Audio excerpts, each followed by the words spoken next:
Lord Kitchener by G.K. Chesterton. Lord Kitchener. Horatio Herbert Kitchener was Irish by birth but English by extraction, being born in County Kerry, the son of an English colonel. The fanciful might see in this first and accidental fact the presence of the simple and practical man amid the more mystical Western problems and dreams which were very distant from his mind, an element which clings to all his career and gives it an unconscious poetry. He had many qualities of the epic hero, and especially this, that he was the last man in the world to be the epic poet. There is something almost provocative to superstition in the way in which he stands at every turn as the symbol of the special trials and the modern transfiguration of England. From this moment, when he was born among the peasants of Ireland, to the moment when he died upon the sea, seeking at the other end of the world the other great peasant civilization of Russia. Yet, at each of these symbolic moments he is, if not as unconscious as a symbol, then as silent as a symbol, he is speechless and supremely significant, like an ensign or a flag. The superficial picturesqueness of his life, at least, lies very much in this. We find this, for instance, in one of the very first, and perhaps one of the most picturesque, of all the facts that are recorded or reported of him. As a youth, tall, very shy and quiet, he was only notable for intellectual interests of the soberest and most methodical sort, especially for the close study of mathematics.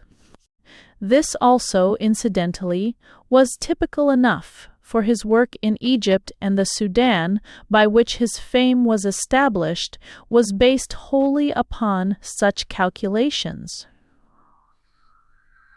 His work bore the same relation to Gordon's that a rigid mathematical diagram bears to a rough pencil sketch on which it is based. Yet the student thus bent on the strictest side of his profession, studying it at Woolwich and entering the engineers as the most severely scientific branch of the army, had as a first experience of war something so romantic that it has been counted incredible, yet something so relevant to the great reality of today that it might have been made up centuries after his death, as a myth is made up about a god. He happened to be in France in the most tragic hour that France has ever known, or, please God, will ever know. She was bearing alone the weight of that alien tyranny, of that hopeless and almost lifeless violence which the other nations have since found to be the worst of all the terrors which God tolerates in this world. She trod that winepress alone, and of the peoples there were none to help her. In 1870, the Prussian had already encircled Paris, and General Chanzy was fighting against enormous odds to push northwards to its relief, when his army was joined by the young and silent traveller from England. All that was in Kitchener's mind or motives will perhaps never be known. France was still something of an ideal of civilization for many of the more generous English gentry. Prussia was never really an ideal for anybody, even the Prussians, and mere success, which could not make her an ideal, had not yet calamitously made her a model. There was in it also, no doubt, a touch of the schoolboy who runs away to sea, that touch of the schoolboy without the sense of which the staidest Englishman will always be inexplicable. But considered historically, there is something strangely moving about the incident. The fact that Kitchener was a French soldier almost before he was an English one.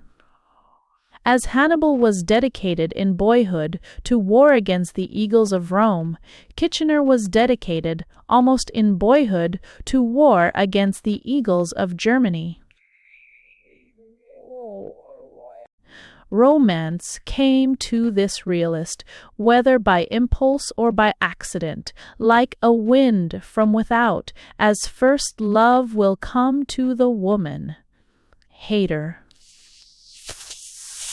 The mathematician, we might almost say the calculating boy, was already gambling in the highest lottery, which led to the highest and most historic loss. The engineer devoted to discipline was already a free lance, because already a knight errant. He returned to England to continue his comparatively humdrum order of advancement, and the next call that came to him was of a strangely different and yet also of a strangely significant kind. The Palestine Exploration Fund sent him with another officer to conduct topographical and antiquarian investigations in a country where practical exertions are always relieved against a curiously incongruous background. As if they were setting up telegraph posts through the Garden of Eden or opening a railway station at the New Jerusalem. But the contrast between antiquity and modernity was not the only one. There was still the sort of contrast that can be a collision. Kitchener was almost immediately to come in contact with what was to be, in various aspects, the problem of his life, the modern fanaticisms of the Near East. There is an English proverb which asks whether the mountain goes to Mahomet or he to the mountain, and it may be a question whether his religion be the cause or the effect of a certain spirit, vivid and yet strangely negative, which dwells in such deserts, walking among the olives of Gaza, or looking on the Philistine plain. Such travelers may well feel that they are treading on cold volcanoes, as empty as the mountains of the moon. But the mountain of Mahomet is not yet an extinct volcano. Kitchener, in these first days of seemingly mild and minute duties, was early aware of it. At Safdie in the Galilean hills, his small party had found itself surrounded by an Arab mob, stricken suddenly mad with emotions, unintelligible to the political mobs of the West. He was himself wounded, but, defending himself as best he could with a walking stick, not only saved his own life, but that of his fellow officer, Lieutenant Kander, who had been beaten to the earth with an Arab club. He continued his work indeed with prosaic pertinacity, and developed in the survey of the Holy Land all that almost secretive enthusiasm for detail which lasted all his life. Of the most famous English guidebook, he made the characteristic remark, "Where Murray has 7 names, I have 116. Most men, in speaking or writing of such a thing, would certainly have said 100. It is characteristic of his type that he did not even think in round numbers.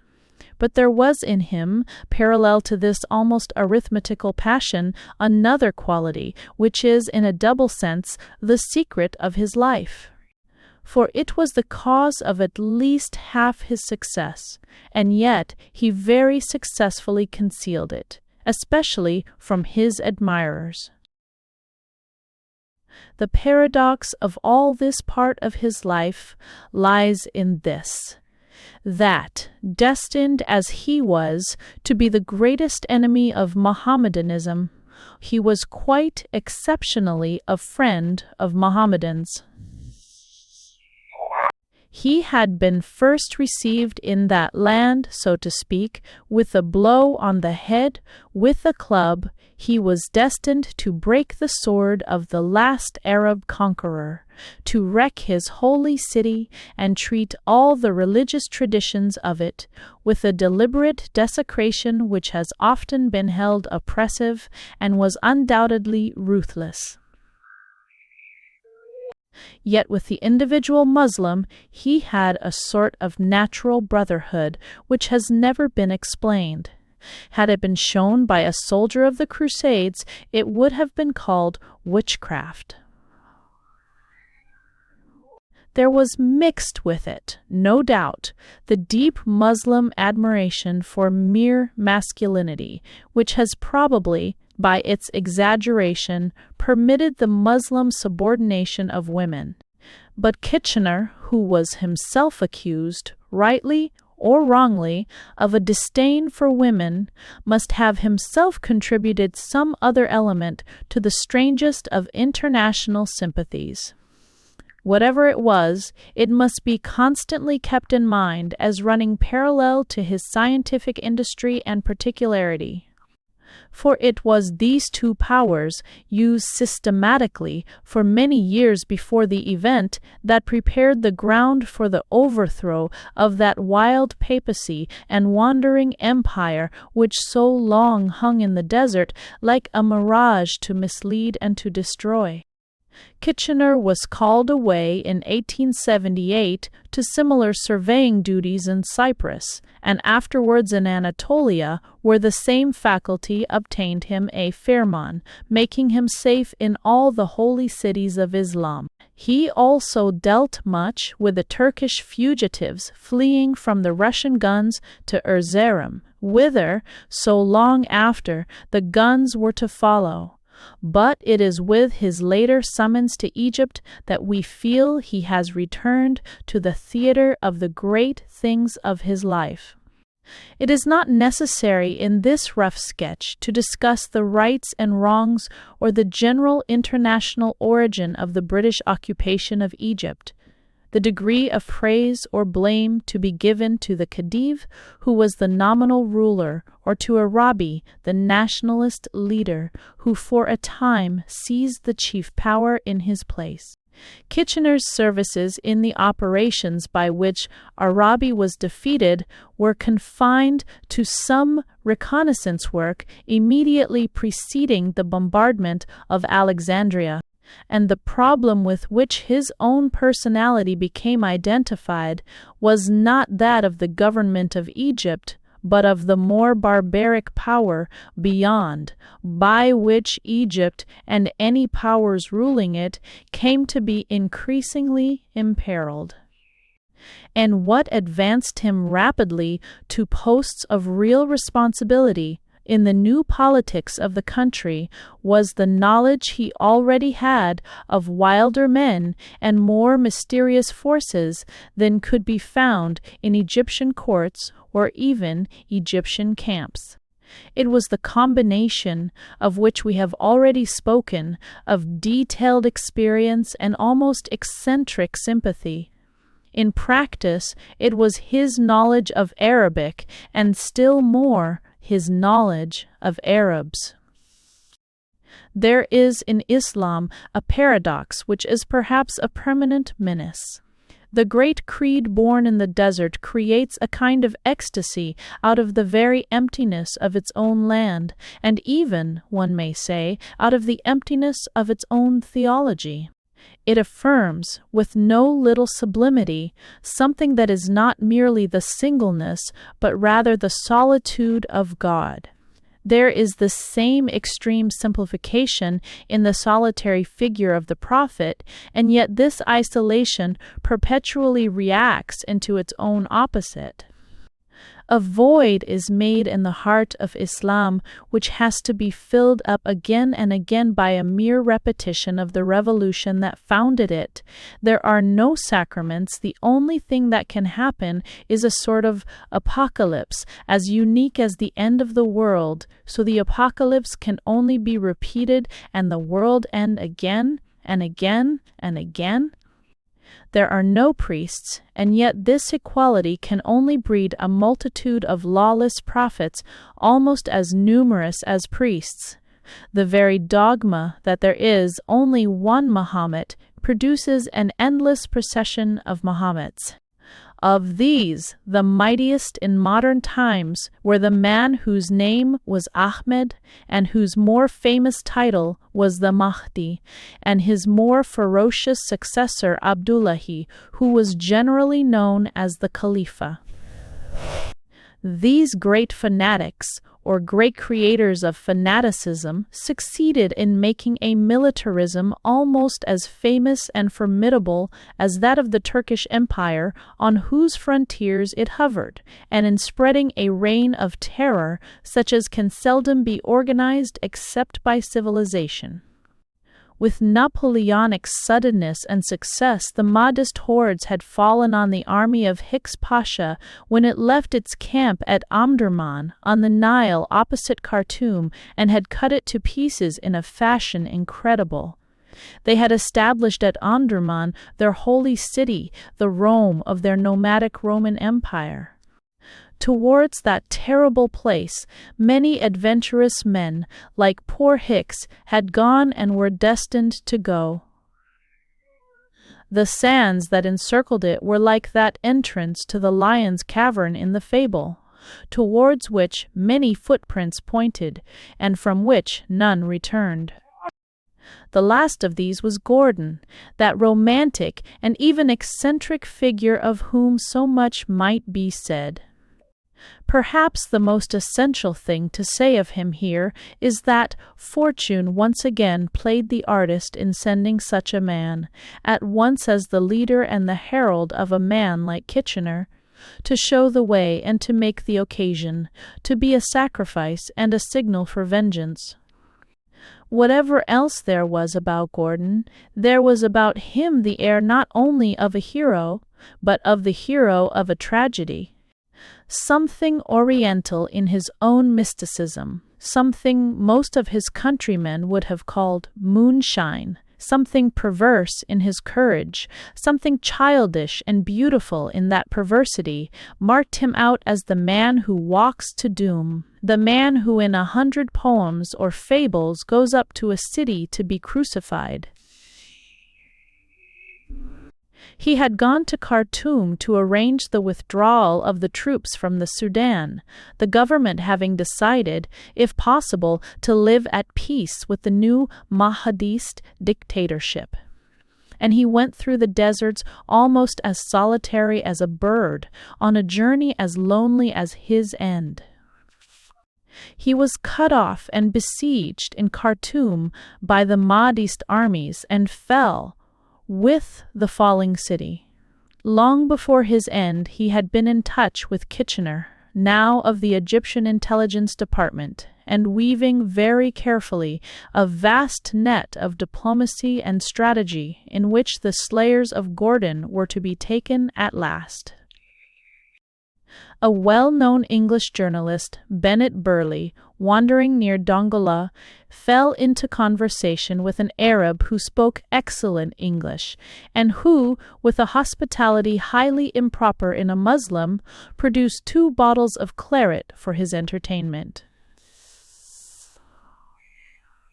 The journalist obtained, along with the claret, his first glimpse of the great and extraordinary schemes with which Kitchener was already working to avenge the comrade who had fallen in Khartoum.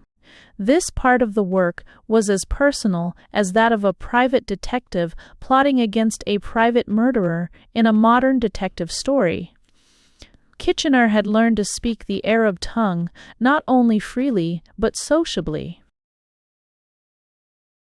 He wore the Arab dress and fell into the Arab type of courtesy so effectively that even his blue northern eyes did not betray him. Above all, he sympathized with the Arab character, and in 1,000 places sprinkled over the map of northeast Africa, he made friends for himself and therefore enemies for the Mahdi. This was the first and superficially the most individual of the converging plans which were to checkmate the Desert Empire, and its effects were very far-reaching. Again and again, in subsequent years, when the missionaries of the Mahdist religion pushed northward, they found themselves entangled among tribes which the English power had not so much conquered as converted. The legend of the great prophet encountered something more elusive than laws or military plans. It encountered another legend, an influence which also carried the echoes of the voice of a man. The Ababdeh Arabs, it was said, made a chain across the desert which the new and awful faith could not pass.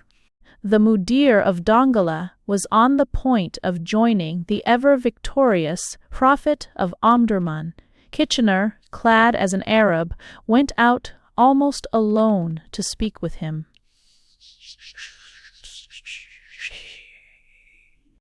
What passed, perhaps, we can never tell, but before his guest had even left him, the Mudir flew to arms, fell upon the Prophet's hosts at Korti, and drove them before him.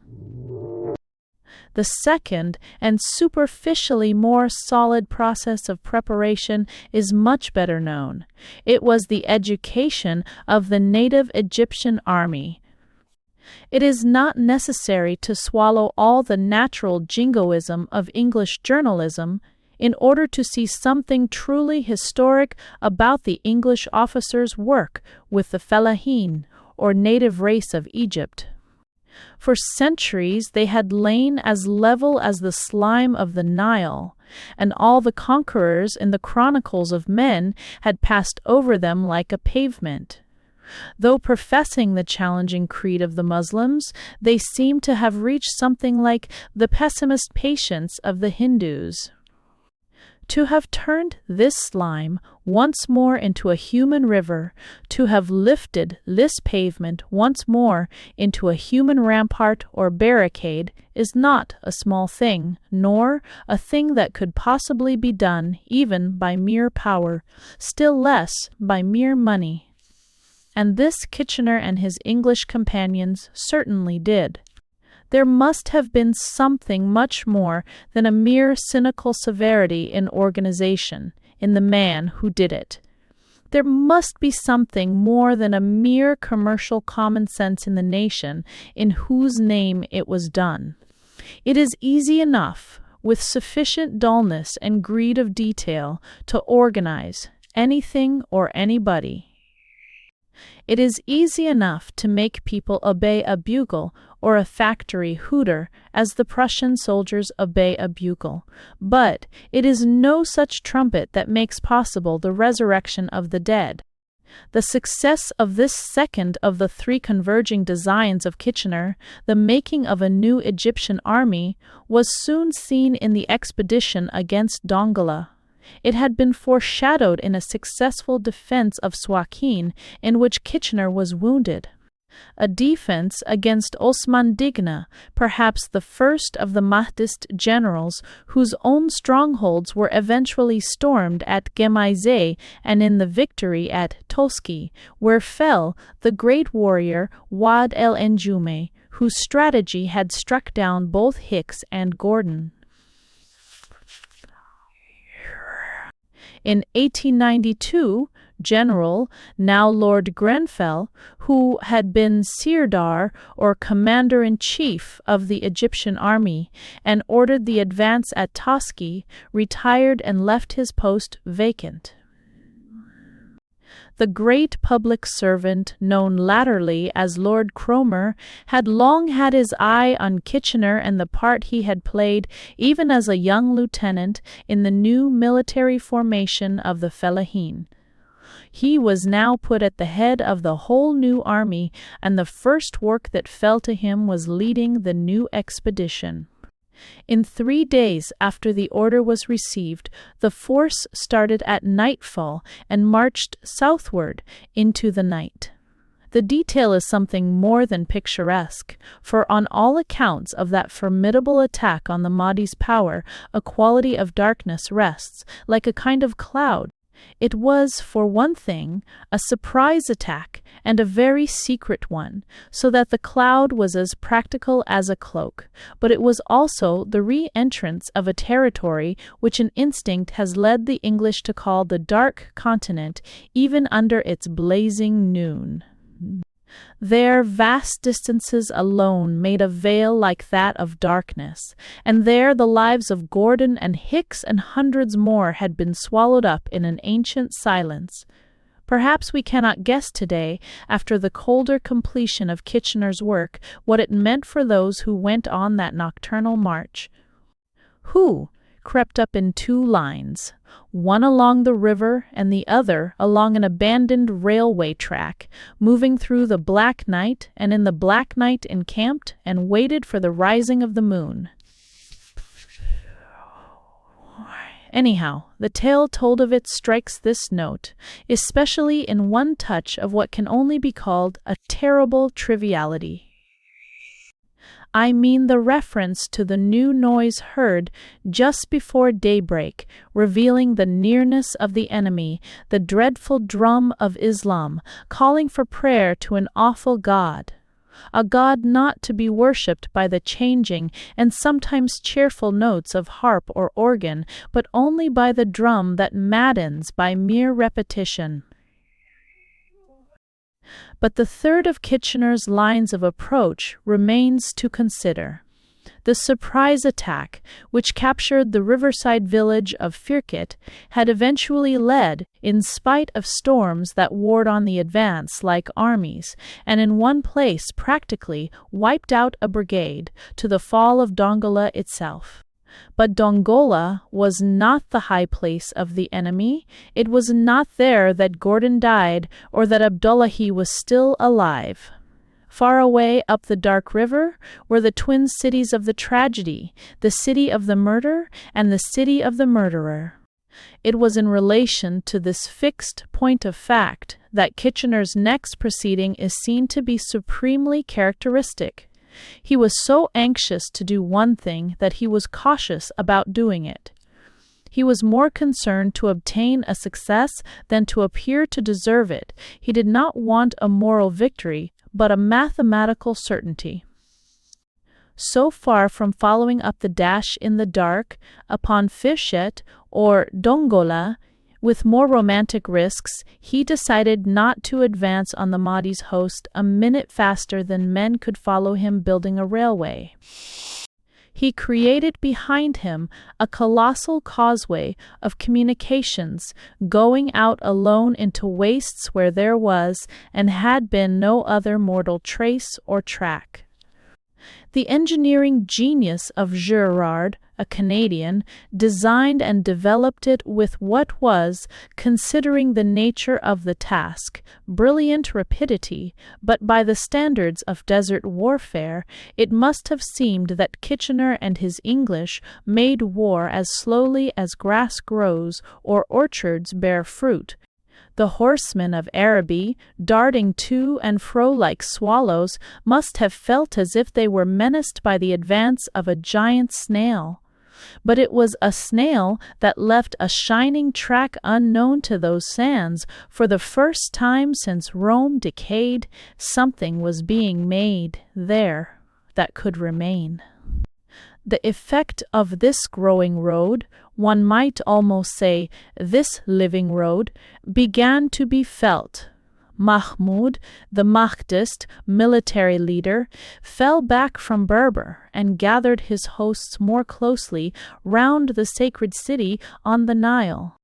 Kitchener, making another night march up the Atbara River, stormed the Arab camp and took Mahmud prisoner.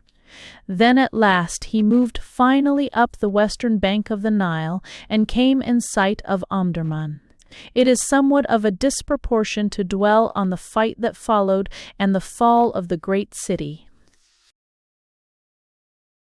The fighting had been done already, and more than half of it was working, fighting a long fight against the centuries, against ages of sloth and the great sleep of the desert, where there had been nothing but visions, and against a racial decline that men had accepted as a doom. On the following Sunday, a memorial service for Charles Gordon was held in the place where he was slain. The fact that Kitchener fought with rails as much as with guns rather fixed from this time forward the fashionable view of his character. He was talked of as if he were himself made of metal, with a head filled not only with calculations, but with clockwork. This is symbolically true insofar as it means that he was by temper what he was by trade, an engineer. He had conquered the Mahdi where many had failed to do so. But what he had chiefly conquered was the desert, a great and greedy giant. He brought Cairo to Khartoum. We might say that he brought London or Liverpool with him to the gates of the strange city of Omdurman. Some parts of his actions supported, even regrettably, the reputation of rigidity. When we sties we veen axes by dan over Cernus and Virusbjord, or do veen a light and one known and R12. But if any admirer had, in this hour of triumph, been staring at him as at a stone sphinx of inflexible fate, that admirer would have been very much puzzled by the next passage of his life. Kitchener was something much more than a machine, for in the mind, as much as in the body, flexibility is far more masculine than inflexibility. A situation developed almost instantly after his victory in which he was to show that he was a diplomatist as well as a soldier. At Fashoda, a little farther up the Nile, he found something more surprising and perhaps more romantic than the wildest dervish of the desert solitudes. A French officer, and one of the most valiant and distinguished of French officers, Major Marchand, had penetrated to the place with the pertinacity of a great explorer, and seemed prepared to hold it with all the unselfish arrogance of a patriot. It is said that the Frenchmen not only welcomed Kitchener in the name of France, but invited him, with courteous irony, to partake of vegetables grown on the spot, a symbol of stable occupation. The story, if it be true, is admirably French, for it reveals at once the wit and the peasant. But the humor of the Englishmen was worthily equal to the wit of the Frenchman, and it was humor of that sane sort which we call good humor. Political papers in Pacific England and France raved and ranted over the crisis. Responsible journals howled with jingoism. But through it all, until the moment when the French agreed to retire, the two most placable and even sociable figures were the two grim tropical travelers and soldiers who faced each other on the burning sands of Fashoda. As we see them facing each other, we have again the vague sense of a sign or a parable which runs through this story. For they were to meet again long afterwards as allies, when both were leading their countrymen against the great enemy in the Great War. Something of the same shadow of prophecy is perhaps the deepest memory left by the last war of Kitchener before the greatest. After further activities in Egypt and the Sudan, of which the attempt to educate the fellaheen by the Gordon Memorial College was the most remarkable, he was abruptly summoned to South Africa to be the right hand of Lord Roberts in the war then being waged against the Boers. He conducted the opening of the determining Battle of Paardeberg, and was typically systematic in covering the half-conquered country with a system of blockhouses and enclosures like a diagram of geometry. But today, and for many reasons, Englishmen will think first of the last scene of that war. When Botha and the Boer generals surrendered to Kitchener, there was the same goodwill among the soldiers to contrast with the ill will of the journalists. Botha also became almost a friend, and Botha also was to be in the far future an ally, smiting the German in Africa as Kitchener smote him in Europe. There was the same hint of prophecy about the war that ended at Vereeniging as about that other war that so nearly began at Fashoda. It seemed almost as if God were pitting his heroes against each other in tournament, before they all rode together against the heathen pouring upon them out of Germany. It is with that name of Germany that this mere skeleton of the facts must end. After the South African War, Kitchener had been made Commander-in-Chief in India, where he effected several vital changes, notably the emancipation of that office from the veto of the military member of the Council of the Viceroy, and where he showed once more, in his dealings with the sepoys, that obscure yet powerful sympathy with the mysterious intellect of the East. Thence he had been again shifted to Egypt, but the next summons that came to him swallowed up all these things. A short time after war broke out with Germany, he was made Minister of War and held that post until the dark season when he set out on a mission to Russia, which never reached its goal. But when his ship went down, he had already done a work and registered a change in England, with some words about which this sketch may well conclude. Journalistic attacks were indeed made upon him, but in writing for a foreign reader, I pass them by. In such a place I will not say, even of the meanest of Englishmen, what they were not ashamed to say of one of the greatest. In his new work he was not only a very great man, but one dealing with very great things. And perhaps his most historic moment was when he broke his customary silence about the deeper emotions of life, and became the mouthpiece of the national horror at the German fashion of fighting, which he declared to have left a stain upon the whole profession of arms. For, by a movement unusually and unconsciously dramatic, he chose that moment to salute across the long stretch of years the comparative chivalry and nobility of his dead enemies of the Sudan, and to announce that, in the heart of Europe, in learned academies and ordered government offices, there had appeared a lunacy so cruel and unclean that the maddest dervish dead in the desert had a right to disdain it where he lay. Kitchener, like other Englishmen of his type, made his name outside England and even outside Europe. But it was in England, and after his return to England, that he did what will perhaps make his name most permanent in history. That return to England was indeed as symbolic as his last and tragic journey to Russia.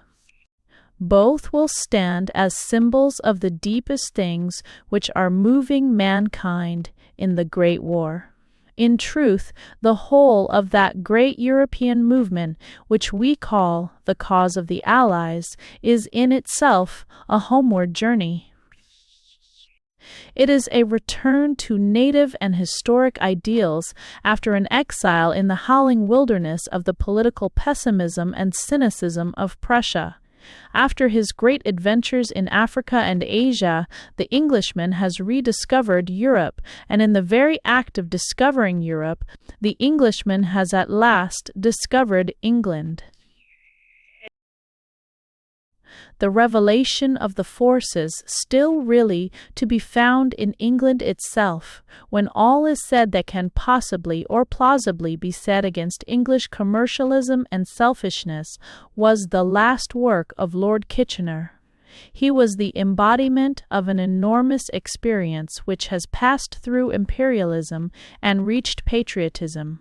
He had been the supreme figure of that strange and sprawling England which lies beyond England, which carries the habits of English clubs and hotels into the solitudes of the Nile or up the passes of the Himalayas, and is infinitely ignorant of things infinitely nearer home. For this type of Englishman, Cairo was nearer than Calais, Yet the typical figure which we associated with such places as Cairo was destined before he died to open again the ancient gate of Calais and lead in a new and noble fashion the return of England to Europe. The great change for which his countrymen will probably remember him longest was what we should call in England the revolution of the new armies. It is almost impossible to express how great a revolution it was, so as to convey its dimensions to the citizens of any other great European country where military service has long been the rule and not the exception, where the people itself is only the army in mufti. In its mere aspect to the eye, it was something like an invasion by a strange race. The English professional soldier of our youth had been conspicuous not only by his red coat, but by his rarity.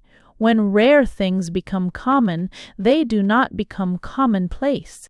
The memory of their singularity is still strong enough to give them rather the appearance of a prodigy, as anyone can realize by imagining an army of hunchbacks or a city of one-eyed men. The English soldier had indeed been respected as a patriotic symbol, but rather as a priest or a prince can be a symbol, as being the exception and not the rule. A child was taken to see the soldier outside Buckingham Palace, almost as he was taken to see the king driving out of Buckingham Palace. Hence the first effect of the enlargement of the armies was something almost like a fairy tale, almost as if the streets were crowded with kings, walking about and wearing crowns of gold. This merely optical vision of the Revolution was but the first impression of a reality equally vast and new. The first levies, which came to be called popularly Kitchener's Army, because of the energy and inspiration with which he set himself to their organization, consisted entirely of volunteers. It was not till long after the whole face of England had been transformed by this mobilization that the government resorted to compulsion to bring in a mere margin of men. Save for the personality of Kitchener, the new militarism of England came wholly and freely from the English. While it was as universal as a tax, it was as spontaneous as a riot. But it is obvious that to produce so large and novel an effect out of the mere psychology of a nation, apart from its organization, was something which required tact as well as decision. And it is this which illustrated a side of the English general's character, without which he may be, and indeed has been, wholly misunderstood. It is of the nature of national heroes of Kitchener's type that their admirers are unjust to them. They would have been better appreciated if they had been less praised. When a soldier is turned into an idol, there seems an unfortunate tendency to turn him into a wooden idol, like the wooden figure of Hindenburg erected by the ridiculous authorities of Berlin. In a more moderate and metaphorical sense, there has been an unfortunate tendency to represent Kitchener as strong by merely representing him as stiff, to suggest that he was made of wood and not of steel. There are two maxims, which have been, I believe, the mottos of two English families, both of which are boasts, but each the contrary of the other. The first runs, "You can break me." With all respect to whoever may have borne it, the first is the boast of the barbarian, and therefore of the Prussian. The second is the boast of the Christian and the civilized man, that he is free and flexible, yet always returns to his true position, like a tempered sword. Now, too much of the eulogy on a man like Kitchener tended to praise him not as a sword, but as a poker. He happened to rise into his first fame at a time when much of the English press and governing class was still entirely duped by Germany, and to some extent judged everything by a Bismarckian test of blood and iron. It tended to neglect the very real disadvantages, even in practical life, which lie upon the man of blood and iron as compared with the man of blood and bone. It is one grave disadvantage, for instance, that if a man made of iron were to break his bones, they would not heal. In other words, the Prussian Empire, with all its perfections and efficiencies, has one notable defect, that it is a dead thing. It does not draw its life from any primary human religion or poetry. It does not grow again from within. And being a dead thing, it suffers also from having no nerves to give warning or reaction. It reads no danger signals, it has no premonitions about its own spiritual doom, its sentinels are deaf, and all its spies are blind. On the other hand, the British Empire, with all its blunders and bad anomalies, to which I am the last person to be blind, has one noticeable advantage, that it is a living thing. It is not that it makes no mistakes, but it knows it has made them, as the living hand knows when it has touched hot iron. That is exactly what a hand of iron would not know, and that is exactly the error in the German ideal of a hand of iron. No candid critic of England can read its history fairly and fail to see a certain flexibility and self-modification, a liberal policies followed by liberal ones, men failing in something and succeeding in something else, men sent to do one thing and being wise enough to do another, the human power of the living hand to draw back. As it happens, Kitchener was extraordinarily English in this lively and vital moderation. And it is to be feared that the more German idealization of him in the largely unenlightened England before the war has already done some harm to his reputation, and in missing what was particularly English has missed what was particularly interesting.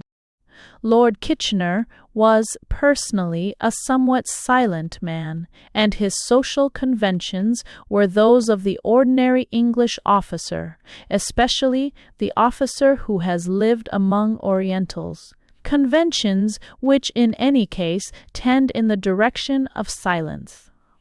He also really had, and to an extent of which some people complained, a certain English embarrassment about making all his purposes clear, especially before they were clear to himself. He probably liked to think a thing out in his own way, and therefore at his own time, which was not always the time at which people thought they had a right to question him. In this way it is true of him, as of such another strong man as the Irish patriot Parnell, that his very simplicity had an effect of secrecy. But it is a complete error about him, as it was a complete error about Parnell, to suppose that he took the Prussian pose of disdaining and disregarding everybody, that he settled everything in solitary egoism, that he was a superman, too self-sufficing to listen to friends, and too philosophical to listen to reason. It will be noted that every crisis of his life that is lit up by history contradicts the colors of this picture. He could not only take counsel with his friends, but he was abnormally successful in taking counsel with his foes. It is notable that whenever he came in personal contact with a great captain, actually or potentially in arms against him, the result was not a mere collision, but a mutual comprehension. He established the friendliest relations with the chivalrous and adventurous Marchand, standing on the deadly debatable land of Fashoda. He established equally friendly relations with the Boer generals, gathered under the dark cloud of national disappointment and defeat. In all such instances, so far as his individuality could count, it is clear that he acted as a moderate and, in the universal sense, as a liberal. The results and the records of those who met him in such hours are quite sufficient to prove that he did not leave the impression of a Prussian arrogance. If he was silent, his silence must have been more friendly, I had almost said more convivial, than many men's conversation. But on the larger platform of the European war, this quiet but unique gift of open-mindedness and intellectual hospitality was destined to do two very decisive things, which may profoundly affect history. In the first, he dealt with the more democratic and even revolutionary elements in England, and in the second, he represents a very real change that has passed over the English traditions about Russia. Personally, as has already been noted, Lord Kitchener never was and never pretended to be anything more or less than the good military man, and by the time of the Great War he was already an elderly military man. The type has much the same standards and traditions in all European countries, but in England it is, if anything, a little more traditional, for the very reason that the army has been something separate, professional, and relatively small, a sort of club.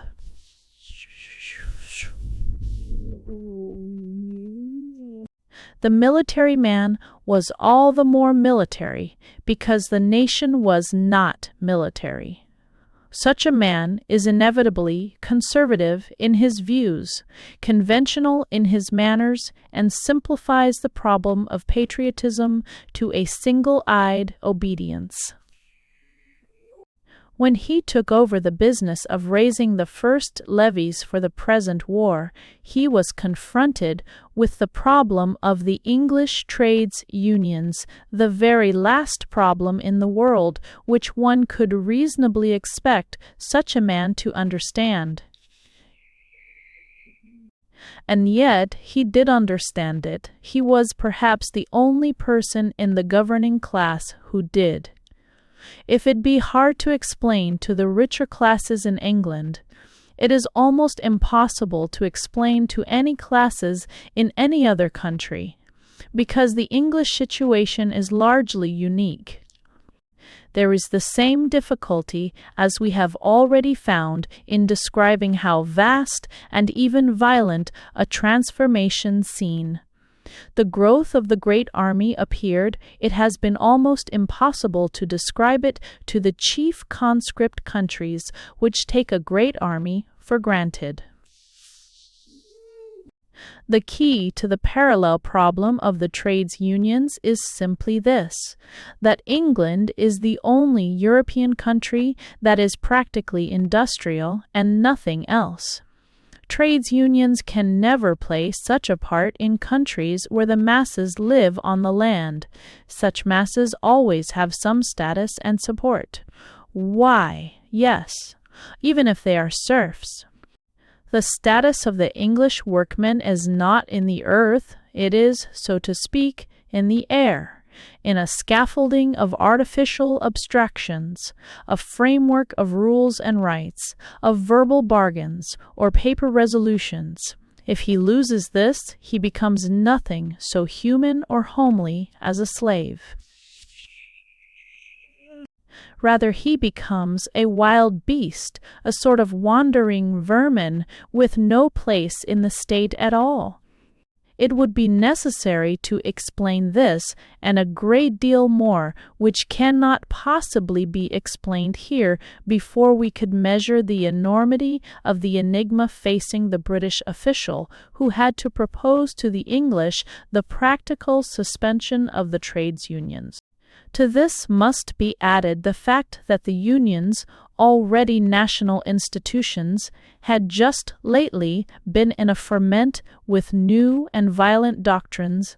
Syndicalists had invoked them as the future seats of government. Historical speculators had seen in them the return to the great Christian guilds of the Middle Ages. A more revolutionary press had appeared to champion them. Gigantic strikes had split the country in every direction. Anyone would have said that under these circumstances the very virtues and attainments of Kitchener would at least make it fairly certain that he would quarrel with the trades unions. It soon became apparent that the one man who was not going to quarrel with the trades unions was Kitchener. Politicians and parliamentary leaders, supposed actually to be elected by the working classes, were regarded, rightly or wrongly, with implacable suspicion.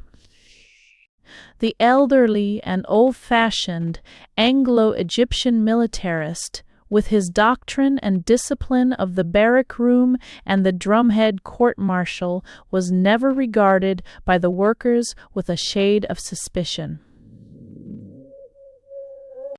They simply took him at his word, and the leader of the most turbulent trades union element paid to him after his death the simplest tribute in the plainest and most popular language. He was a straight man.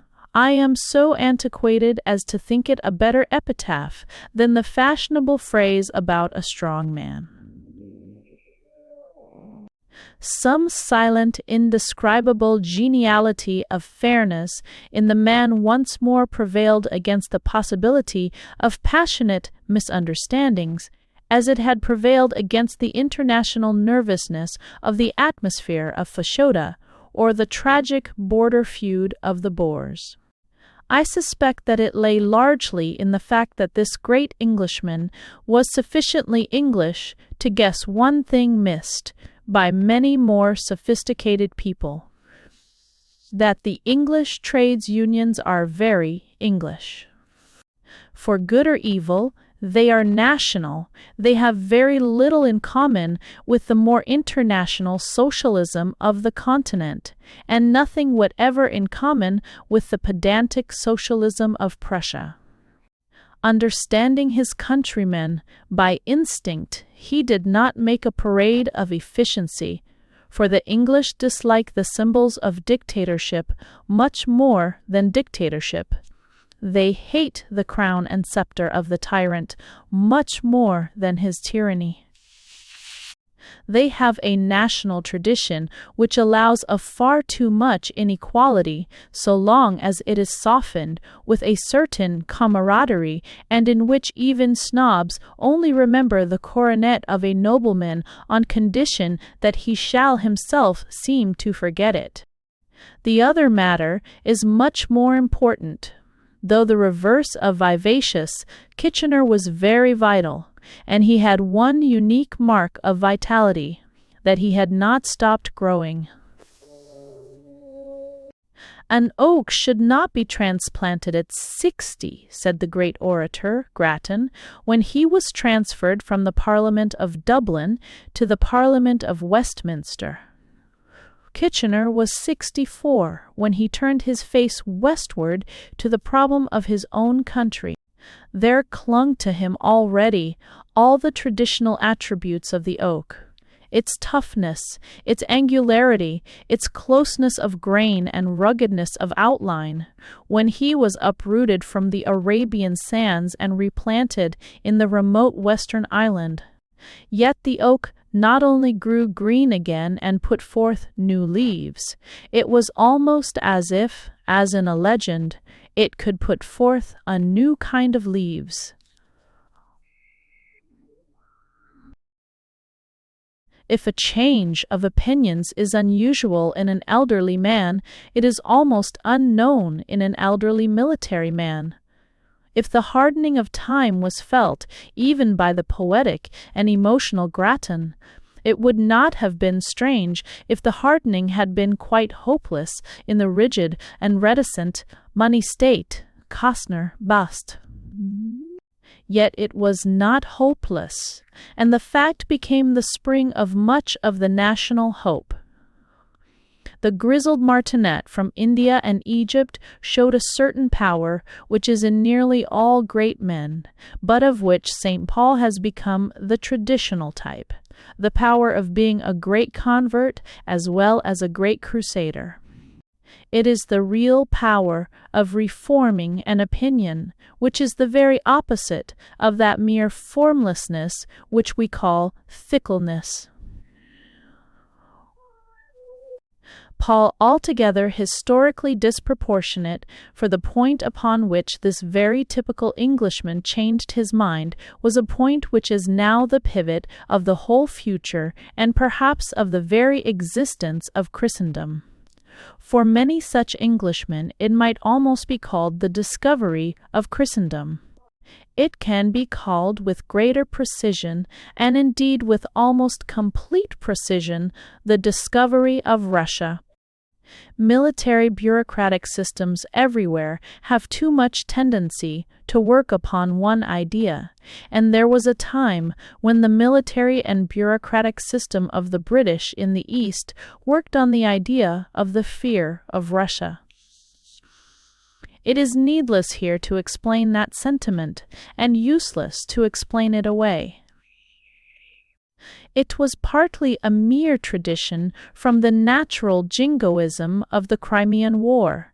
It was partly in itself a tribute to the epic majesty of the Russian march across mysterious Asia to the legendary Chinese Wall. The point here is that it existed, and where there exists such an idea in such military rulers, they very seldom alter their idea. But Kitchener did alter his idea. Not in mere military obedience, but in genuine human reasonableness. He came late in life to see the Russian as the friend and the Prussian as the enemy. In the inevitable division of British ministerial councils about the distribution of British aid and attention, he was the one man who stood most enthusiastically, one might say stubbornly, for the supreme importance of munitioning the magnificent Russian defense. He mystified all the English pessimists, in what seemed to them the blackest hour of pessimism, by announcing that Germany had shot her bolt, that she had already lost her chance, not by any of the Allied attacks, but by the stupendous skill and valor of that Russian retreat, which was more triumphant than any attack. It is this discovery that marks an epoch, for that great deliverance was not only the victory of Russia, but very specially the victory of the Russians. Never before was there such a war of men against guns, as awful and inspiring to watch as a war of men against demons. Perhaps the duel of a man with a modern gun is more like that between a man and an enormous dragon, nor is there anything on the weaker side save the ultimate and almost metaphysical truth that a man can make a gun and a gun cannot make a man. It is the man, the Russian soldier and peasant himself, who has emerged like the hero of an epic and who is now secure forever from the sophisticated scandal-mongering and the cultured ignorance of the West. And it is this that lends an epic and almost primeval symbolism to the tragedy of Kitchener's end. Somehow, the very fact that it was incomplete as an action makes it more complete as an allegory. English in his very limitations, English in his late emancipation from them, he was setting forth on an eastward journey different indeed from the many eastward journeys of his life.